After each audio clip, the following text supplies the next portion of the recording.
In this video, I show you how to fix update your app to keep calling, update your app to keep making calls and using other feature like the Meta AI with voice experience problem on Android and iPhone. For fixing this problem, for Android, go to Play Store, or iPhone, go to your App Store,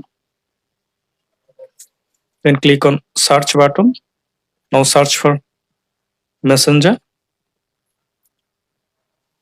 tap on Messenger. Now up to date your Messenger from here. I already update Messenger, so I cannot get update option. Then go to your phone settings, then go to apps, then go to see all apps. Now find out Messenger app, tap on Messenger, tap on force stop. Okay, now open your Messenger app. Now I hope that this method fix your problem. Thanks for watching. Don't forget to subscribe.